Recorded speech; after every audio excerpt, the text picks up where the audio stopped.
ನೋಡೋಣ ಸರ್, ದಿನ ಚಾನ್ಸ್ ಸಿಕ್ಕಿದ್ರೆ ನಾವು ಹೋಗೋಣ, ಹೋಗಿ ಬರೋಣ ಖಂಡಿತ. ಹೋಗಿ ಅಲ್ಲಿ ಆ ಮನೆ ಈಗಿನ ಪರಿಸ್ಥಿತಿ ಹೇಗಿದೆ ಅಂದರೆ ಇನ್ನೊಂದು ರಿಪೋರ್ಟ್ ಮಾಡೋಣ, ನೋಡ ಅದು ಯಾರು ಎದುರಿಸ್ತಾರೆ ನೋಡೋಣ. ಇದು ಕಣಗಾಲು ಗ್ರಾಮ, ಕಣಗಾಲು ಅಂತಾರೆ. ಇದೇ ಪುಟ್ಟಣ್ಣ ಕಣಗಾಲ ಅವರ ಮನೆ.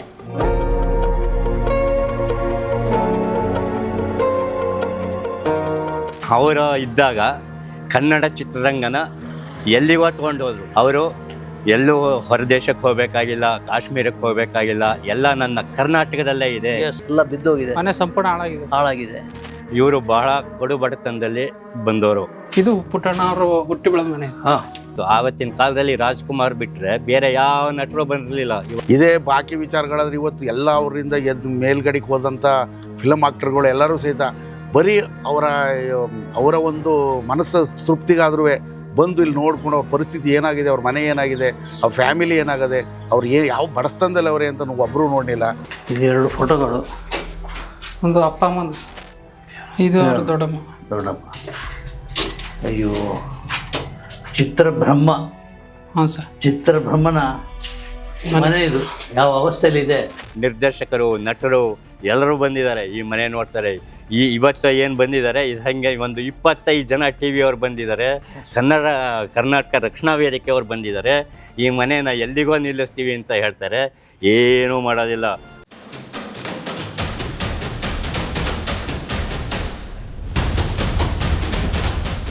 ಇದು ಕಣಗಾಲು ಗ್ರಾಮ, ಕಣಗಾಲು ಅಂತಾರೆ. ಹೀಗೆ ಇಂಥ ಒಂದು ಇಕ್ಕಟ್ಟಾದ ದಾರಿ ಆಗಿದ್ದರೂ ಕೂಡ ಕಾಂಕ್ರೀಟ್ ರೋಡ್ ಆಗಿದೆ. ಆದರೆ ಹೆಚ್ಚು ಕಮ್ಮಿ ಎಲ್ಲ ಮನೆಗಳು ಅಕ್ಕಪಕ್ಕದಲ್ಲಿರೋದ್ರಲ್ಲಿ ಹಂಚಿನ ಮನೆಗಳು ಯಾವುದು ಇದೆಯೋ ಅವುಗಳೆಲ್ಲ ಆಲ್ಮೋಸ್ಟ್ ಬೀಳುವಂಥ ಪರಿಸ್ಥಿತಿಯಲ್ಲಿದೆ.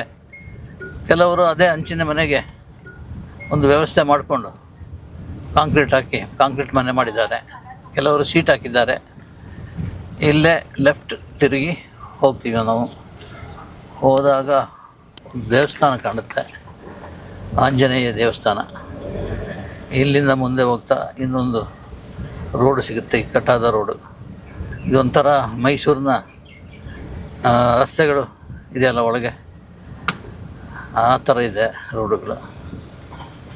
ಹೋಗ್ತಾ ಇಲ್ಲೇ ಇದೇ ಪುಟ್ಟಣ್ಣ ಕಣಗಾಲ ಅವರ ಮನೆ. ಎಸ್,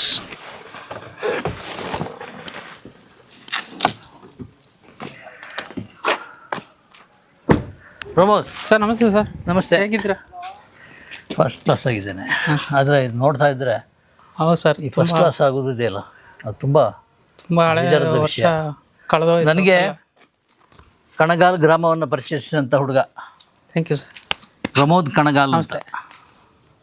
ಈತ ಆಲ್ಮೋಸ್ಟ್ ಕಣಗಾಲ್ ಪುಟ್ಟಣ ಅಂದರೆ ಜೀವ ಬಿಡ್ತಿದ್ದ ಹುಡುಗ. ಇಲ್ಲಿ ಏನಾದರೂ ಒಂದು ಕೆಲಸ ಆಗಬೇಕು, ಇಲ್ಲಿ ಒಂದು ಸ್ಮಾರಕ ಆಗಬೇಕು ಅಂತೇಳಿ ಪದೇ ಹೇಳ್ತಾ ಇದ್ದ ಹುಡುಗ. ಆ ಹುಡುಗಿಗೆ ನನಗೆ ಸಿಕ್ಕಿದ್ದಾನೆ. ಇಲ್ಲೇ ಮನೆ ಪಕ್ಕದಲ್ಲೇ ಮನೆ ಇದೆ. ಪ್ರಮೋದ್ ಜೊತೆ ನಾನು ಮನೆ ಒಳಗೆ ಹೋಗೋಣ. ಏನಾಗುತ್ತೆ, ಲೈಟ್ ಇಲ್ಲ ಒಳಗಡೆ, ಎಲ್ಲ ಬಿದ್ದೋಗಿದೆ, ಮನೆ ಸಂಪೂರ್ಣ ಹಾಳಾಗಿದೆ. ಇದೆಲ್ಲ ಏನು ನೆನಪಿನಾರ್ಥವಾಗಿ ಏನಾದರೂ ಮಾಡಬೇಕು ಸರ್, ಅಲ್ವಾ? ಹೌದು ಸರ್. ಪುಟ್ಟಣ್ಣ ಕಣಗಾಲ್ ಹೆಸರಾಗಿ ಏನಾದರೂ ಹೋಗೋಣ. ಬನ್ನಿ, ಹೋಗ್ಬೋದಾ? ಬನ್ನಿ ಹೋಗೋಣ. ವಾಕ್ ಮಾಡಿದೆ? ಹಾಂ ಇದೆ, ಬೀಗ ಇದೆ, ಬನ್ನಿ. ಹೀಗಿದೆ.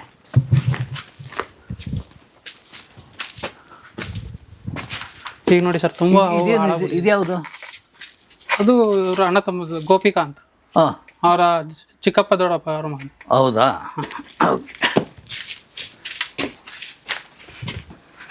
ಇದು ಪುಟ್ಟಣ್ಣ ಅವರು ಹುಟ್ಟಿ ಬೆಳೆದ ಮನೆ. ಹಾಂ, ಬನ್ನಿ ಒಳಗೋ. ಓಕೆ.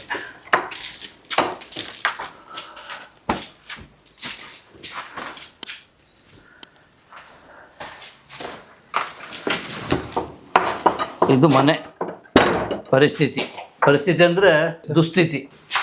ಇದೆಲ್ಲ ಹಂಚು, ಮೇಲೆ ಅಡ್ಡ. ಇದು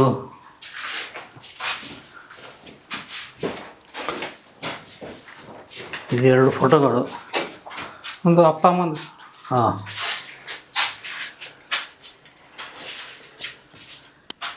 ಒಂದು ಒಳ್ಳೆ ಸ್ಮಾರಕವಾದಂಥ ವ್ಯವಸ್ಥೆ ಮಾಡೋಣ ಅಂತ ಬಂದಿರೋದು. ನೋಡೋಣ. ಇದೊಂದು ಇದು ಅವ್ರ ದೊಡ್ಡಮ್ಮ. ಅಯ್ಯೋ, ಚಿತ್ರಬ್ರಹ್ಮ. ಹಾಂ ಸರ್. ಚಿತ್ರಬ್ರಹ್ಮನ ಮನೆ ಇದು.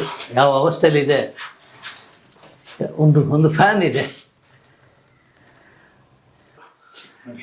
ಇದೆಲ್ಲ ದೇವಿ ಅಂದರೆ ರಾಜೇಶ್ವರಿ ಮನೆ ದೇವರು. ಭಗವತಿ ಅಂದರೆ ಪುಟ್ಟಣ್ಣನಿಗೆ ಜೀವ. ಆಲ್ಮೋಸ್ಟ್ ಅವರು ಪೂಜೆ ಮಾಡ್ತಾ ಇದ್ದಿದೆ. ಆ ಕಾಲದಲ್ಲಿ ಪೂಜೆ ಮಾಡ್ತಾ ಇದ್ದ ಜಾಗ ಇದು.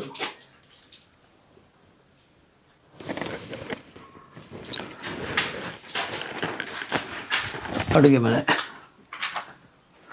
ಮನೆ ದುಸ್ಥಿತಿ ನೋಡಿದ್ರೆ ನಾವು ಹಿಂಗೆ ಇಟ್ಟಿದ್ದೀವಲ್ಲ ಅಂಥ ಚಿತ್ರಬ್ರಹ್ಮನ ಒಂದು ಮನೆಯನ್ನು, ಹುಟ್ಟಿ ಬೆಳೆದ ಮನೆಯನ್ನು ಯಾವ ರೀತಿ ಪ್ರಮೋದ್, ಏನೋ ಇದು ಸರ್ ಎಲ್ಲ ಈ ಥರ ಇಟ್ಕೊಂಡಿದ್ದಾರೆ. ಮನೆ ಎಲ್ಲ ಸಂಪೂರ್ಣ ಮಳೆಯಿಂದ. ನಿನ್ನ ಪ್ರಯತ್ನ ಪಟ್ಟಿದ್ದಿ, ಆಗಲ್ವೇ? ಆಗಲ್ಲ ಸರ್, ನಾವು ತುಂಬ ಪ್ರಯತ್ನ ಪಟ್ಟೆ. ರಾಜಕಾರಣಿಗಳಲ್ಲಿ, ಹಾಂ, ಸಿನಿಮಾ ನಟರಲ್ಲಿ ಬಂದು ನೋಡಲಿಲ್ಲ ಯಾರು.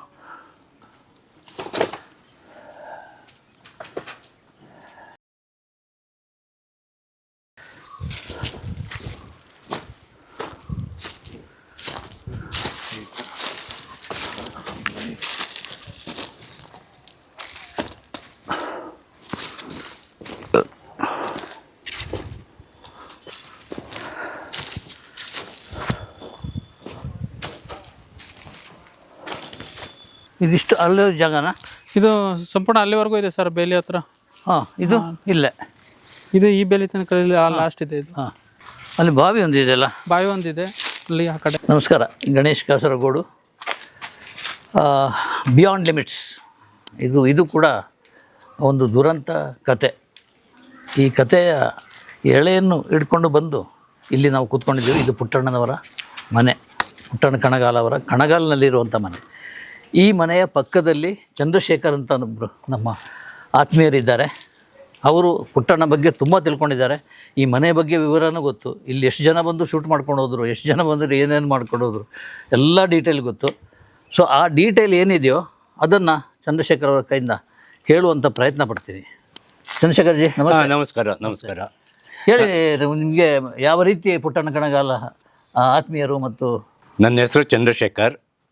ನಾನು ಕಣಗಾಲ್ ಗ್ರಾಮ ಪಂಚಾಯತಿ ಮಾಜಿ ಅಧ್ಯಕ್ಷರು. ಪುಟ್ಟಣ್ಣನವ್ರಿಗೂ ನನಗೂ ಬಹಳ ಹಳೆಯ ಸಂಬಂಧ ಇತ್ತು. ಗುಡ್. ಅವರು ನನ್ನ ಆತ್ಮೀಯರು. ನಾಗರಾವು ಶೂಟಿಂಗ್ ನಡೀತಿದ್ದಾಗ ಬೆಂಗಳೂರು ಅಶೋಕ ಹೋಟೆಲ್ನಲ್ಲಿ ವಿಷ್ಣುವರ್ಧನ್ ಪಾತ್ರ ಮಾಡಿಸ್ತಾಯಿದ್ರು. ಆ ಸಮಯದಲ್ಲಿ ನಾನು ಹೋಗಿದ್ದೆ. ಆ ವಿಷ್ಣುವರ್ಧನ್ ನಾನು ಬೆಂಗಳೂರು ಮಾಡಲ್ ಹೈಸ್ಕೂಲ್ನಲ್ಲಿ ಒಟ್ಟಿಗೆ ಓದಿದರು. SLC ಆದ ನಂತರ ನಾನು APS ಕಾಲೇಜ್ಗೆ ಹೋದೆ, ಅವರು ನ್ಯಾಷನಲ್ ಕಾಲೇಜ್ಗೆ ಹೋದರು. ಇದು ಹಿನ್ನೆಲೆ. ಪುಟ್ಟಣ್ಣನವ್ರ ಬಗ್ಗೆ ಹೇಳಬೇಕಾದ್ರೆ, ಪುಟ್ಟಣ್ಣವರು ಹೆಸರಾಂತ ನಿರ್ದೇಶಕರು, ಪ್ರತಿಯೊಬ್ಬರಿಗೂ ಗೊತ್ತು. ಚಿತ್ರಬ್ರಹ್ಮ ಅಂತ ಅವರಿಗೆ ಟೈಟ್ಲ್ ಬೇರೆ ಕೊಟ್ಟಿದ್ದಾರೆ. ಅವರ ಇದ್ದಾಗ ಕನ್ನಡ ಚಿತ್ರರಂಗನ ಎಲ್ಲಿಗೋ ತೊಗೊಂಡು ಹೋದರು. ಅವರು ಎಲ್ಲೂ ಹೊರದೇಶಕ್ಕೆ ಹೋಗಬೇಕಾಗಿಲ್ಲ, ಕಾಶ್ಮೀರಕ್ಕೆ ಹೋಗಬೇಕಾಗಿಲ್ಲ, ಎಲ್ಲ ನನ್ನ ಕರ್ನಾಟಕದಲ್ಲೇ ಇದೆ ಅಂದ್ಬಿಟ್ಟು ಅವರು ಪ್ರತಿಯೊಂದರಲ್ಲೂ ಅವರ ನಿಗಾ ಕೊಡ್ತಾಯಿದ್ರು. ಒಂದು ಕ್ಯಾಮ್ರಾ ಆಗಲಿ, ನಾನು ಅವರ ಅನೇಕ ಶೂಟಿಂಗಿಗೆ ಹೋಗಿದ್ದೀನಿ. ಆ ಕ್ಯಾಮ್ರಾ ಸೆಟ್ ಮಾಡಿದಾಗ ಅಲ್ಲಿ ಮೇಲೆ ಹೋಗಿ ಯಾವ ಥರ ಬರುತ್ತೆ ಅನ್ನೋ ಒಂದು ಇದನ್ನು ನೋಡ್ತಾಯಿದ್ರು. ಅವರು ಪ್ರಭಾಕರ್ ಶಾಸ್ತ್ರಿಗಳು ಇವ್ರನ್ನ ಮುಂದಕ್ಕೆ ತಂದಿದ್ದು. ಇವ್ರಿಗಿಂತ ಮುಂಚೆ ಪ್ರಭಾಕರ್ ಶಾಸ್ತ್ರಿ ಕಣಗಾಲ್ ಸ್ವಂತ ಅಣ್ಣ ಇವರು, ಸಾಹಿತಿ ಇವರು. ಕನ್ನಡದಲ್ಲಿ ಮೊಟ್ಟ ಮೊದಲ ಡಬಲ್ ಆ್ಯಕ್ಟಿಂಗ್ ಮಾಡಿದ ಸತಿಶಕ್ತಿ ಅನ್ನೋ ಸಿನಿಮಾ ನಿರ್ದೇಶಿಸಿದ್ದು ನಮ್ಮ ಪ್ರಭಾಕರ್ ಶಾಸ್ತ್ರಿಗಳು, ಕಣಗಾಲು ಇವರು ಚಿತ್ರರಂಗದಲ್ಲೇ ಪಂತುಲವ್ರ ಹತ್ರ ಅವರ ತಮ್ಮ ಪುಟ್ಟಣ್ಣವರನ್ನು ಸೇರಿಸಿ ಇವರು ಹಂತ ಹಂತವಾಗಿ ಮೇಲಕ್ಕೆ ಬಂದರು. ಇನ್ನು ಇವ್ರ ಬಗ್ಗೆ ಹೇಳಬೇಕು ಅಂತಂದರೆ, ಇವರು ಬಹಳ ಕಡು ಬಡತನದಲ್ಲಿ ಬಂದವರು. ಇದರಲ್ಲಿ ಸ್ವಪ್ರತಿಷ್ಠೆ ಜಾಸ್ತಿ. ಯಾರಿಗೂ ಕೇರ್ ಮಾಡ್ತಿರಲಿಲ್ಲ, ಯಾರ ಮಾತು ತಗೋತಾ ಇರಲಿಲ್ಲ. ಅವ್ರಿಗೇನು ತಲೆಯಲ್ಲಿ ಹೊಳೆಯುತ್ತೋ ಅದನ್ನೇ ಅವರು ಮಾಡ್ತಾಯಿದ್ರು. ಇದರಿಂದನೇ ಅವರು ಸಕ್ಸಸ್ ಆಗ್ತಾಯಿದ್ರು. ಇವರು ಯಾರಿಗೂ ಕೈ ಒಡ್ತಾ ಇರಲಿಲ್ಲ. ಇವರು ಪ್ರತಿ ಚಿತ್ರರಂಗದಲ್ಲೂ ಆತ್ಮೀಯವಾಗಿ ಬರೀ ಹೆಂಗಸ್ರ ಮೇಲೆ ಪ್ರಭಾವ ಬೀಳಬೇಕು, ಹೆಣ್ಮಕ್ಳ ಮೇಲೆ ಪ್ರಭಾವ ಬೀಳಬೇಕು ಅಂಥ ನಾವಲ್ಗಳನ್ನೇ ಸೆಲೆಕ್ಟ್ ಮಾಡ್ತಾಯಿದ್ರು. ಪ್ರತಿಯೊಂದು ಬಹಳ ಸೆಲೆಕ್ಟ್ ಇದಾಯಿತು. ಆವತ್ತಿನ ಕಾಲದಲ್ಲಿ ರಾಜ್ಕುಮಾರ್ ಬಿಟ್ಟರೆ ಬೇರೆ ಯಾವ ನಟರು ಬಂದಿರಲಿಲ್ಲ. ಇವತ್ತು ಚಿತ್ರರಂಗ ಶ್ರೀಮಂತ ಇರ್ಬೇಕಾದ್ರೆ ಪುಟ್ಟಣ್ಣ ಕಣಗಾಲೆ ದೊಡ್ಡ ವ್ಯಕ್ತಿ ಅಂತ ನಾನು ಹೆಮ್ಮೆಯಿಂದ ಹೇಳ್ತೀನಿ. ಅನೇಕ ಕಲಾವಿದರುಗಳನ್ನ ಇವರು ಚಿತ್ರರಂಗಕ್ಕೆ ಪರಿಚಯಿಸಿದ್ರು. ಈ ಪರಿಚಯಿಸಿದವ್ರಿಗೆ ಗೊತ್ತಿದೆ. ಅಂಥ ಪುಟ್ಟಣ್ಣ ಕಣಗಾಲ ಅವರ ಮನೆ ಹೇಗಿದೆ ಇದ್ರ ಬಗ್ಗೆ ಹೇಳಿ. ಇಲ್ಲಿ ನಾನೇನು ಕೂತಿದ್ದೀನಿ ಈ ಜಾಗದಲ್ಲೇ ನಮ್ಮ ಪುಟ್ಟಣ್ಣವರ ಸ್ವಂತ ಮನೆ. ಇಲ್ಲೇ ಇವರು ಹುಟ್ಟಿ ಬೆಳೆದಿದ್ದು. ಈ ಮನೆ ಇವತ್ತು ಈ ಸ್ಥಿತಿ ತಾವೆಲ್ಲ ಈ ಮೂಲಕ ನೋಡ್ತಾ ಇದ್ದೀರಿ. ಇಲ್ಲಿ ಅನೇಕ ನಿರ್ದೇಶಕರು, ನಟರು ಎಲ್ಲರೂ ಬಂದಿದ್ದಾರೆ. ಈ ಮನೆ ನೋಡ್ತಾರೆ. ಇವತ್ತು ಏನು ಬಂದಿದ್ದಾರೆ ಇದು ಹಾಗೆ ಒಂದು 25 ಜನ ಟಿ ವಿಯವ್ರು ಬಂದಿದ್ದಾರೆ. ಕರ್ನಾಟಕ ರಕ್ಷಣಾ ವೇದಿಕೆಯವ್ರು ಬಂದಿದ್ದಾರೆ. ಈ ಮನೇನ ಎಲ್ಲಿಗೋ ನಿಲ್ಲಿಸ್ತೀವಿ ಅಂತ ಹೇಳ್ತಾರೆ. ಏನೂ ಮಾಡೋದಿಲ್ಲ. ಈ ಮನೇನ ಒಂದು ಗ್ರಂಥಾಲಯ ಮಾಡ್ತಾರೆ.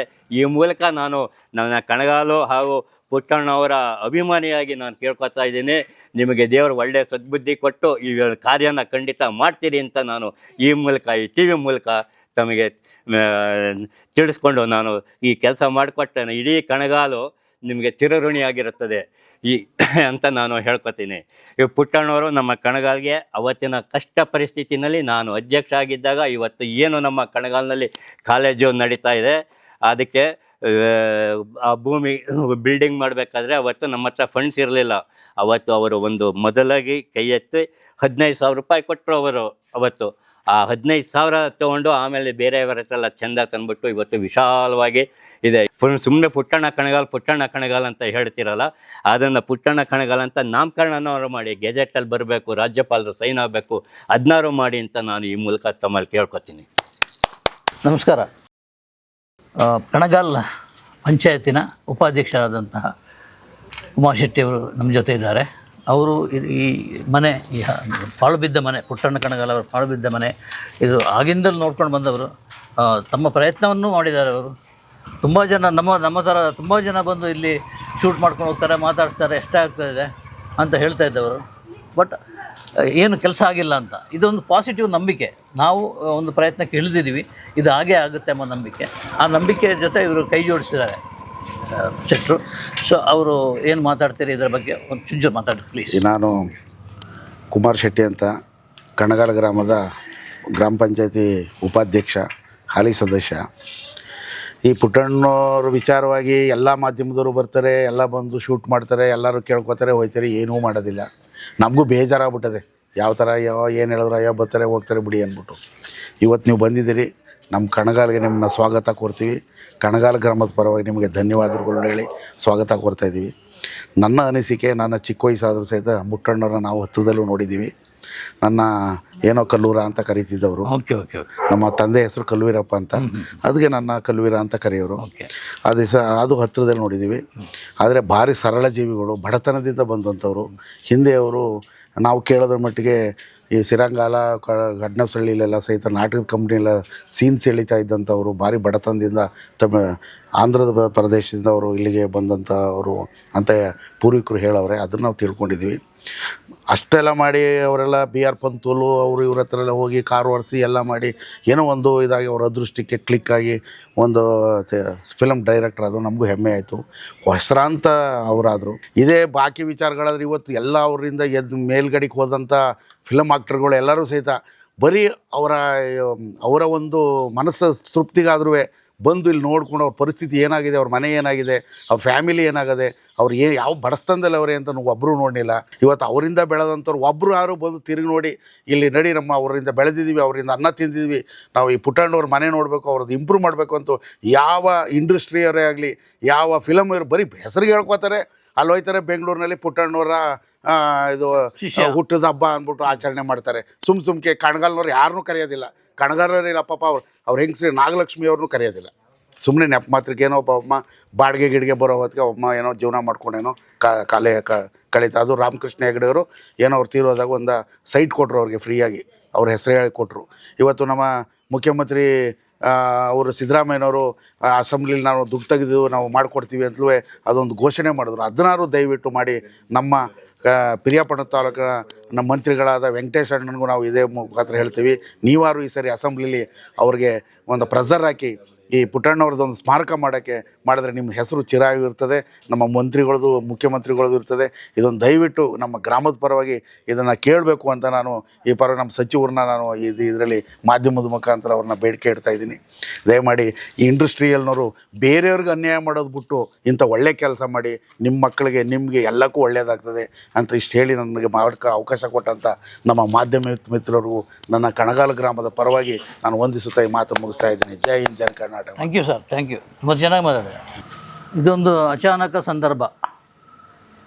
ಏನಂದರೆ ಇದರ ಹಿಂದೆ ಒಬ್ಬರನ್ನು ಭೇಟಿಯಾಗಲಿಕ್ಕೆ ಹೋದೆವು ಮೈಸೂರಿನಲ್ಲಿ, ಸ್ನೇಕ್ ಶ್ಯಾಮ್ ಅಂತ.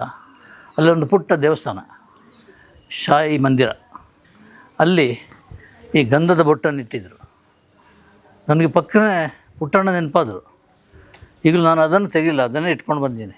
ಪುಟ್ಟಣ್ಣ ಕಣಗಾಲಿಗೆ ದೊಡ್ಡದಾಗಿ ಹಣೆ ಮೇಲೆ ಕುಂಕುಮ ಇಡೋದು ಅಂದರೆ ಭಾರಿ ಇಷ್ಟ. ಸೊ ಅಚಾನಕ ಅದು ನಾನು ಇಲ್ಲಿಗೆ ಬರ್ತೀನಿ, ಅವರು ಬೊಟ್ಟು ಇಡ್ತಾರೆ, ಇದು ಯಾವುದೂ ಗೊತ್ತಿಲ್ಲ. ಎಲ್ಲ ಅದರ ಪಾಡಿಗೆ ಅದು ನಡೆದೋಯ್ತು. ನಾನು ಇಲ್ಲಿ ನೋಡ್ತೀನಿ, ಬೊಟ್ಟು ಇದೆಯಲ್ಲ ಪುಟ್ಟಣ್ಣ ಕಣಗಾಲ. ಎಸ್, ಕಣಗಾಲ ಅಂತೇಳಿ ಹೇಳುವಾಗಲೇ ಒಂದು ದೊಡ್ಡ ಬೊಟ್ಟು ಹಣೆ ಮೇಲೆ, ಬ್ರ್ಯಾಂಡೆಡ್ ಅದು ಒಂಥರ. ಇಲ್ಲಿ ನೋಡ್ತಾ ಇದ್ದರೆ ಈಗ ಇಷ್ಟೊತ್ತಿಗೆ ಪುಟ್ಟಣ್ಣ ಇಲ್ಲೆಲ್ಲಾದರೂ ಇರ್ತಿದ್ರೆ, ಆತ್ಮ ಎಂಬುದು ಇರ್ತಿದ್ರೆ ಇಲ್ಲೆಲ್ಲ ನೋಡ್ತಾ ಇರ್ಬೋದೇನೋ. ನನಗೆ ತುಂಬ ಬೇಕಾದವರು ಒಂದು ನಮ್ಮ ಕಾಲ ಅಂದರೆ ನಾನು ಜರ್ನಲಿಸ್ಟಾಗಿ ಕಾಲಿಟ್ಟಾಗ ಪುಟ್ಟಣ್ಣ ಕಣಗಾಲ ಆಲ್ರೆಡಿ ಬೆಳೆದು ಬಿಟ್ಟಿದ್ದರು. ಸೊ ಅವ್ರನ್ನ ನೋಡಿದ್ದೆ.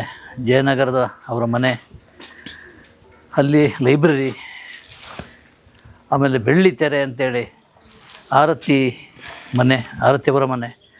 ಆರತಿಯವರ ಮನೆನ ಕಟ್ಟಿಕೊಟ್ಟಿದ್ದು ಪುಟ್ಟಣ್ಣ ಅಂತ ಒಂದು ಪ್ರತೀತಿ ಕೂಡ ಇದೆ. ಸೊ ಹೀಗೆ ಆಮೇಲೆ ಇದರ ಮೊದಲು ನಾನೊಂದು ಯೂಟ್ಯೂಬ್ನಲ್ಲಿ ನಮ್ಮದೇ ಬಿಯಾಂಡ್ ಲಿಮಿಟ್ಸ್ನಲ್ಲೇ ಪುಟ್ಟಣ್ಣ ಕಣಗಾಲ ಅವರ ಈಗಿನ ಮನೆ, ಅಂದರೆ ಅವರ ಮಿಸ್ಸಸ್ ವಾಸ ಮಾಡಿರುವಂಥ ಮನೆ, ಅದರ ಬಗ್ಗೆ ಮಾತಾಡಿದ್ದೀವಿ. ತುಂಬ ಜನ ಮೆಚ್ಕೊಂಡಿದ್ರಿ. ಅದೊಂದು ಅಪಾರ್ಟ್ಮೆಂಟ್, ಪುಟ್ಟಣ್ಣ ಕಣಗಾಲ ಗೃಹಸ್ಥೋಮ ಅಂತೇಳಿ ಅದು. ಆಮೇಲೆ ಅಲ್ಲಿ ಅಲ್ಲಿ ಒಂದು 8 ಮನೆ ಇವರಿಗೆ, ಪುಟ್ಟಣ್ಣ ಫ್ಯಾಮಿಲಿಗೆ 8 ಮನೆ ಅದರ ಓನರಿಗೆ ಅಂದರೆ ಕನ್ಸ್ಟ್ರಕ್ಟರ್ಗೆ. ಆ ಥರ ಡಿವೈಡ್ ಮಾಡ್ಕೊಂಡು ಮನೆ ಕಟ್ಟಿರೋದು, ಫ್ಲ್ಯಾಟ್ ಕಟ್ಟಿರೋದು, ಅಪಾರ್ಟ್ಮೆಂಟ್. ಅಲ್ಲಿ ಪ್ರತಿಯೊಬ್ಬರ ಅವರ ಎಲ್ಲ ಮನೆಗೆ ಏನು ಹಂಚಿಕೆ ಆಗಿದೆಯೋ 8 ಮನೆ, 8 ಪುಟ್ಟಣ್ಣ ಕಣಗಾಲ ಅವರ ಸೂಪರ್ ಹಿಟ್ ಆದಂಥ ಸಿನಿಮಾಗಳ 8 ಮನೆ. ಅದರಲ್ಲಿ 2 ಮನೆಯ ಹೆಸರು ನಾನು ಹೇಳಬೇಕಿಲ್ಲಿ.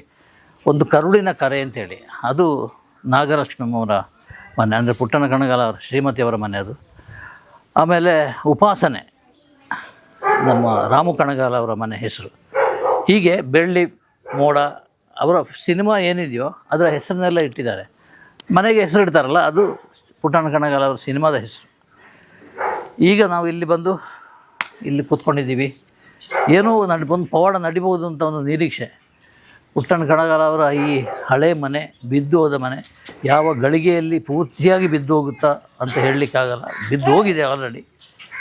ಇರುವ ಮನೆಗಳು, ರೂಮುಗಳು ಎಲ್ಲ ಹಾಳಾಗಿ ಹೋಗಿದೆ. ಈ ಬಗ್ಗೆ ಸರ್ಕಾರದ ಗಮನ ಸೆಳೆಯುವಂಥ ಒಂದು ಸಣ್ಣ ಪ್ರಯತ್ನ ನಮ್ಮದು ಅಂದರೆ ಬಿಯಾಂಡ್ ಲಿಮಿಟ್ಸ್ ಯೂಟ್ಯೂಬ್ ಚಾನಲ್ದು ಆಗುತ್ತೆ ಎಂಬ ಒಂದು ನಂಬಿಕೆ. ಪಾಸಿಟಿವ್ ಆಗಿ ಯೋಚನೆ ಮಾಡೋಣ. ಈ ನೆಗೆಟಿವ್ ಆಗಿರುವಂತಹ ಕಟ್ಟಡ ಇದನ್ನು ರಿನೋವೇಷನ್ ಮಾಡಲಿಕ್ಕೆ ಆಗಲ್ಲ. ರಿನೋವೇಷನ್ ಮಾಡೋ ಪ್ರಶ್ನೆನೇ ಇಲ್ಲ. ಇದನ್ನು ಹೊಡೆದಾಕಿ ಅದೇ ಹಿಂದುಗಡೆ ಇರುವ ಜಾಗ ಏನಿದೆಯೋ ಅದಷ್ಟನ್ನು ಅಕ್ವೈರ್ ಮಾಡಿಕೊಂಡು ಗೌರ್ಮೆಂಟ್, ನಮ್ಮ ಸರ್ಕಾರ ಮನಸ್ಸು ಮಾಡಿದರೆ ಒಂದು ದೊಡ್ಡ ಅದ್ಭುತವಾದಂತಹ ಸ್ಮಾರಕವನ್ನು ನಿರ್ಮಾಣ ಮಾಡಲಿಕ್ಕೆ ಸಾಧ್ಯ.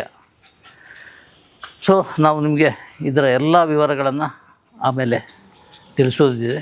ಈಗ ಇಲ್ಲಿ ಕೂತ್ಕೊಂಡು ಈ ಪುಟ್ಟಣ್ಣ ಕಣಗಾಲ ಅವರ ಈ ಪಾಳು ಬಿದ್ದ ಮನೆ ನಮಗೆ ಪರಿಚಯಿಸ್ತಾ ಇದ್ದೀವಿ. ನೋಡಿ, ಮನೆ ಹೀಗಿದೆ. ನಮ್ಮ ಹೆಮ್ಮೆಯ ವಿಚಿತ್ರ ಬ್ರಹ್ಮ ಪುಟ್ಟಣ್ಣ ಕಣಗಾಲ ಅವರ ಮನೆ ಹೀಗಿದೆ, ಈ ಅವಸ್ಥೆಯಲ್ಲಿ ಇದೆ, ಈ ದುರವಸ್ಥೆಯಲ್ಲಿ ಇದೆ. ಚಿತ್ರರಂಗ ಗೊತ್ತು, ನನ್ನ ಪ್ರಯತ್ನವೇ ಸಾಕಷ್ಟಿತ್ತು. ಇದರ ಹಿನ್ನೆಲೆಯಲ್ಲಿ ನನಗೆ ಇದನ್ನು ಈ ಕಣಗಾಲನ್ನು ಪರಿಚಯಿಸಿದವರು ಪ್ರಮೋದ್ ಕಣಗಾಲ್ ಅಂತ ಹುಡುಗ, ನಮ್ಮ ಪುಟ್ಟಣ್ಣನವರ ಅಪ್ಪಟ ಅಭಿಮಾನಿ, ನಿಷ್ಕಳಂಕಿ. ಅವನ ಹೃದಯದೊಳಗೆ ಏನು ಪುಟ್ಟಣ್ಣ ಬಿಟ್ಟು ಬೇರೆ ಏನೂ ಇರಲಿಲ್ಲ. ಅವನ ಜೀವನಕ್ಕೆ ಏನು ಮಾಡ್ಕೊಂಡಿದ್ದ, ನಾನು ಬೈದು ಏನಾದರೂ ಒಂದು ಹೊಟ್ಟೆಪಾಡಿಗೆ ನೋಡ್ಕೊಳ್ಳೋ, ಆಮೇಲೆ ಇದ್ರ ಬಗ್ಗೆ ಯೋಚನೆ ಮಾಡೋ. ಇದಕ್ಕೆ ಸಮಯ ಕೂಡಿ ಬರಬೇಕು, ಕಾಲ ಕೂಡಿ ಬರಬೇಕು. ಕಾಲ ಕೂಡಿ ಬಂದರೆ ಮಾತ್ರ ಏನಾದರೂ ಆಗಲಿಕ್ಕೆ ಸಾಧ್ಯ. ಅದು ಈಗ ಕಾಲ ಕೂಡಿ ಬಂದಾಗಿದೆ. ಪ್ರಮೋದ್ ಒಂದು ಒಳ್ಳೆ ಉದ್ಯೋಗದಲ್ಲಿದ್ದಾರೆ, ಸಂಪಾದನೆ ಮಾಡ್ತಾಯಿದ್ದಾರೆ. ಸೊ ಅದು ನನಗೆ ಖುಷಿ ಕೊಟ್ಟಿದೆ. ಇನ್ನು ಮುಂದೆ ಇದಕ್ಕೆ ಈ ಪಾಳು ಬಿದ್ದ ಪುಟ್ಟಣ್ಣನವರ ಮನೆಗೆ ಏನೇನು ಕಾಯಕಲ್ಪ ಆಗಬೇಕೋ, ರಿನೋವೇಷನ್ ಅಲ್ಲ, ರೀಬಿಲ್ಡಿಂಗ್ ಅದನ್ನು ಮಾಡಬೇಕಾಗಿದೆ. ಅದಕ್ಕೆ ಸಂಬಂಧಪಟ್ಟ ಏನೇನು ವ್ಯವಸ್ಥೆ ಇದೆಯೋ, ನಮ್ಮ ಸ್ನೇಹಿತರಿದ್ದಾರೆ ಸರ್ಕಾರದಲ್ಲಿ, ವಿಜಯ ಕರ್ನಾಟಕದಲ್ಲಿ ನನ್ನ ಜೊತೆ, ನಾನು ಅವರ ಜೊತೆ ಕೆಲಸ ಮಾಡ್ತಾಯಿದ್ದಂಥ ಪ್ರಭಾಕರ್ ಇದ್ದಾರೆ. ಅವರು ಮುಖ್ಯಮಂತ್ರಿಗಳ ಪ್ರೆಸ್ ಸೆಕ್ರೆಟರಿ ಆಗಿದ್ದಾರೆ. ತುಂಬ ಆತ್ಮೀಯರು. ಪ್ರೆಸ್ ಮಂದಿಗೆ ಏನೇನು ಬೇಕೋ ಅದೆಲ್ಲ ವ್ಯವಸ್ಥೆ ಮಾಡಿದವರು ಅವರು. ತುಂಬ ಸಹಾಯ ಮಾಡಿದ್ದರು. ಇದನ್ನು ನೋಡಿದರೆ ಈ ವಿಡಿಯೋವನ್ನು ನಾವು ಅವರಿಗೆ ತೋರಿಸ್ತೀವಿ. ತೋರಿಸಿ ಅವರ ಮೂಲಕ ಸಿದ್ದರಾಮಯ್ಯನವರಿಗೆ ಒಂದು ಮನವಿಯನ್ನು ಮಾಡಿ ನಾವು ಕೊಡಲಿಕ್ಕೆ ಇಷ್ಟಪಡ್ತೀವಿ. ಅವರು ಪ್ರಭಾಕರ್ ಏನಾದರೂ ಮಾಡ್ಬೋದೆಂಬ ನಂಬಿಕೆ, ದೊಡ್ಡ ನಂಬಿಕೆ ನಮಗೆ ಖಂಡಿತ ಆಗುತ್ತೆ. ನಾವು ಪಾಸಿಟಿವ್ ಆಗಿ ಯೋಚನೆ ಮಾಡೋಣ. ಈವರೆಗೆ ನೆಗೆಟಿವನ್ನೆಲ್ಲೇ ಇದ್ವಿ, ಈಗ ಪಾಸಿಟಿವ್ ಆಗಿ ಯೋಚನೆ ಮಾಡೋಣ. ಪ್ರಭಾಕರ್ ಇದ್ದಾರೆ ಎಂಬ ದೊಡ್ಡ ನಂಬಿಕೆಯಿಂದ ನಾವು ಈ ಪ್ರಯತ್ನವನ್ನು ಮಾಡ್ತಾ ಇದ್ದೀವಿ, ಶೂಟ್ ಮಾಡಿದ್ದೀವಿ. ಇದನ್ನು ನಮ್ಮ ಬಿಯಾಂಡ್ ಲಿಮಿಟ್ಸ್ ಯೂಟ್ಯೂಬ್ ಚಾನಲ್ನಲ್ಲಿ ಪ್ರಸಾರ ಮಾಡ್ತೀವಿ. ಏನು ಪ್ರಸಾರ ಮಾಡ್ತೇವೋ ಅದನ್ನು ಹೋಗಿ ಪ್ರಭಾಕರ್ ಅವರಿಗೆ ತೋರಿಸ್ತೀವಿ. ಪ್ರಭಾಕರ್ ಏನು ಮುಂದಿನ ವ್ಯವಸ್ಥೆ ಆಗಬೇಕೋ ಅದು ಮಾಡ್ತಾರೆ ಎಂಬ ದೃಢವಾದ ನಂಬಿಕೆ ಇದೆ ನನಗೆ. ಈ ಹಳ್ಳಿ ಮಂದಿ ಸಾಕಷ್ಟು ಕ್ಯಾಮ್ರಾಗಳನ್ನು ನೋಡಿದ್ದಾರೆ, ಸಾಕಷ್ಟು ಯೂಟ್ಯೂಬ್ ಚಾನಲ್ಗಳನ್ನು ನೋಡಿದ್ದಾರೆ. ನೋಡಿ ಅವ್ರಿಗೆ ಏನು ಅನಿಸಿದೆ ಅಂತ ಗೊತ್ತಿಲ್ಲ. ಏನೂ ಆಗಿಲ್ಲ ಇಷ್ಟು ವರ್ಷಗಳಿಂದ. ನಾನೇ ಇಲ್ಲಿ ಬಂದು ಪ್ರಮೋದ್ ನನಗೆ ಕಣಗಾಲನ್ನು ಇಂಟ್ರೊಡ್ಯೂಸ್ ಮಾಡಿ ಒಂದು 5-6-7-8 ವರ್ಷ ಆಯಿತು. 4-5 ವರ್ಷ ಆಯಿತು. ಏನೂ ಆಗಿಲ್ಲ. ಇನ್ನು ಮುಂದೆ ಆಗುವಂಥ ದೃಢವಾದ ನಂಬಿಕೆ ನನಗಿದೆ. ಆದ್ದರಿಂದಲೇ ಮತ್ತೆ ಪ್ರಮೋದನ್ನು ಕಾಂಟ್ಯಾಕ್ಟ್ ಮಾಡಿ ಇಲ್ಲಿಗೆ ನಾವು ಬಂದಿದ್ದೀವಿ. ಸೊ ಇಲ್ಲಿನ ಮಂದಿಗೆ ವಿಚಿತ್ರ ಆಗಿ ಕಾಣ್ಬೋದು, ಬರ್ತಾರೆ ಹೋಗ್ತಾರೆ, ಶೂಟ್ ಮಾಡ್ತಾರೆ, ತೋರಿಸ್ತಾರೆ, ಅದು ಏನು ಮಾಡ್ತಾರೋ ಗೊತ್ತಿಲ್ಲ ಅಂತ. ತುಂಬ ದೃಢವಾಗಿ ಹೇಳ್ತೀನಿ, ಈ ಕ್ಯಾಮರಾ ಮೋಸ ಮಾಡಲ್ಲ. ಇದು ಯಾರಿಗೆ ತಲುಪಬೇಕೋ ಅವರಿಗೆ ತಲುಪಿಸುತ್ತೆ ಎಂಬ ನಂಬಿಕೆ ನನ್ನದು. ಸಣ್ಣವರಾಗಿರ್ಬೋದು, ಪುಟ್ಟಣ್ಣ ಚಿಕ್ಕಣ್ಣದ ದೊಡ್ಡಣ್ಣಾಗಿಲ್ವಾ, ಅದೇ ರೀತಿ ನಮ್ಮ ಈ ಪುಟ್ಟ ಪ್ರಯತ್ನ ದೊಡ್ಡ ಪ್ರಯತ್ನವಾಗಿ ಇಡೀ ನಾಡಿನ ಜನತೆ ಗಮನಿಸುವಂಥ ಒಂದು ಸ್ಮಾರಕ ಇಲ್ಲಿ ನಿರ್ಮಾಣ ಆಗಲಿ ಅಂತ ಬಯಸ್ತಾ ನಾನು 2 ಮಾತನ್ನು ಮುಗಿಸ್ತಾ ಇದ್ದೀನಿ ಇಲ್ಲಿಗೆ.